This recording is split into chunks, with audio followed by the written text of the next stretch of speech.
Bismillahirrahmanirrahim. Assalamualaikum warahmatullahi wabarakatuh. Ketemu lagi dengan Bapak Anwar Sadat, Guru Akidah Akhlak, kelas 5C dan 5D. Mudah-mudahan anak-anak Bapak semua sehat selalu dalam lindungan Allah Subhanahu wa taala.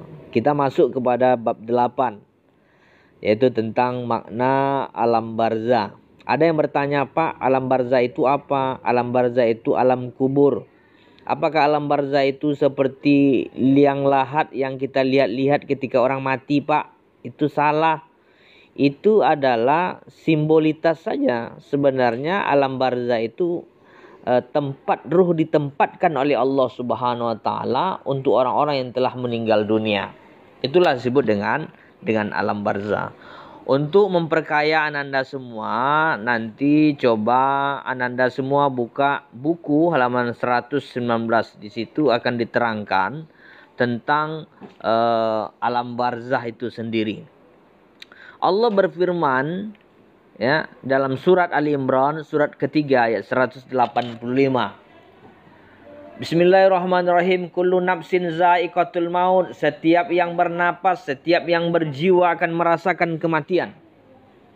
Apapun bentuk makhluknya, apakah itu makhluk manusia, apakah itu hewan, apakah itu tumbuhan, jin, malaikat, semuanya akan mengalami sebuah kematian tanpa terkecuali. Siapa yang akan tinggal hidup kekal dan abadi, al-baqi, kata Allah, yaitu Allah Azza wa Jalla.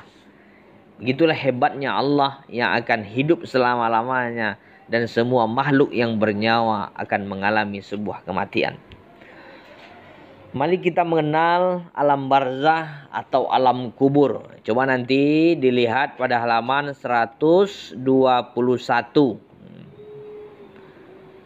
Sebelum itu kita harus tahu dulu bahwa seseorang itu mati ada dua cara. Yang pertama bisa husnul khotimah, bisa su'ul khotimah. Husnul khotimah itu apa? Husnul khotimah itu adalah mati yang baik. Apa itu mati yang baik? Apakah dia mati baik-baik? Tidak. Mati yang baik itu mati dalam menghadap kepada Allah Subhanahu wa taala. Mati dalam keadaan mengucapkan kalimat la ilaha illallah. Mati yang buruk seperti apa? Apakah mati terbakar? Apakah itu disebut dengan mati buruk? Tidak. Ada orang yang mati terbakar tapi sebelum akhir hayatnya dia mengucapkan kalimat la ilaha illallah. Sebelum dia terbakar, solatnya 5 waktu tepat pada waktunya. Masya Allah. Jadi mati baik, mati buruk itu bukan dilihat cara matinya. Buruk matinya kayaknya seperti terbakar. Belum tentu. Yang menentukan baik dan buruk itu adalah amal yang dia lakukan, baik ketika dia hidup maupun ketika dia akan mengalami sakaratul maut. Alam barzah itu apa? Alam barzah itu adalah alam setelah alam dunia. Alam kubur. Jadi kalau bilang orang alam barzah itu sama dengan alam kubur. Baik.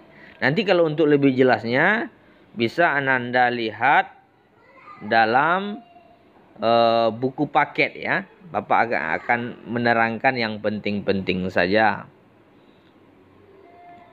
Kemudian di dalam alam barzah itu ada disebut dengan siksa barzah atau siksa kubur.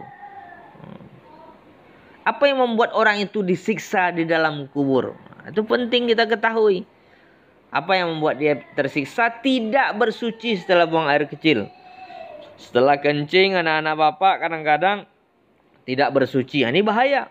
Mengadu domba dengan kebohongan bahaya. Berbuat gulul. Apa itu gulul? Mengambil harta yang bukan haknya. Membaca Al-Quran tapi tak tahu isinya, cuma membaca saja. Berzina. Memakan harta hasil riba. Suka berhutang tapi tidak menyelesaikan kewajibannya. Makan 3 bakwan bayar 1. Ini bahaya juga ini. Ini bisa membuat kita azab di alam kubur kita. Kemudian apa amalan yang membuat kita terang di dalam kubur? Banyak. Salah satunya menjaga sholat 5 waktu. memperbanyak sedekah, ya kan? Banyak membaca Al-Qur'an, bukan banyak nonton sinetron, memperbanyak bertasbih. Nah, seperti yang pertama tadi, menjaga sholat 5 waktu. Itu sholat itu bukan hanya maghrib saja. Subuh sholat, zuhur sholat, asar, maghrib, isya sholat. Jangan subuh ketiduran, zuhur dan asar kelalaian, maghrib kecapean, isya ketiduran. Nah, kan bahaya nih seperti ini. Apalagi pelajaran online seperti ini. Kadang-kadang jam 9 baru bangun, belum mandi. Pelajaran sudah masuk pada jam 8. Masya Allah. Kemudian kita peringkas saja ya anak-anak. Hikmah. Apa itu hikmah yang dapat diambil dari alam kubur? Yang pertama, kubur yang sempit perluaslah. Dengan apa memperluasnya? Silaturahim. Kubur yang gelap maka terangilah. Ada nyanyi Opik ya kan? Terangilah, terangilah. Nah, kan ada nyanyi Opik gitu kan? Nah, dengan apa cara meneranginya? Dengan tahajud. Kubur tempat yang sepi, ramaikan dengan apa? Dengan membaca Al-Quran. Kubur tempat binatang menjijikkan, bagaimana cara meracunnya? Banyak melakukan amal soleh. Kubur tempat malaikat mungkar nangkir bertanya, persiapkan jawabannya dengan apa? La ilaha illallah. Baik anak-anak Bapak yang dimuliakan oleh Allah, mudah-mudahan pembelajaran kita yang singkat ini dapat menjadi pembelajaran bagi anak-anak semua. Mudah-mudahan pada kesempatan berikutnya kita bisa berjumpa lagi. Mudah-mudahan corona COVID-19 ini, pandemi ini cepat berlalu, kita bisa bertatap muka kembali. Ila liqa ma'as salamah. Wabillahi taufiq wal hidayah. Assalamualaikum warahmatullahi wabarakatuh.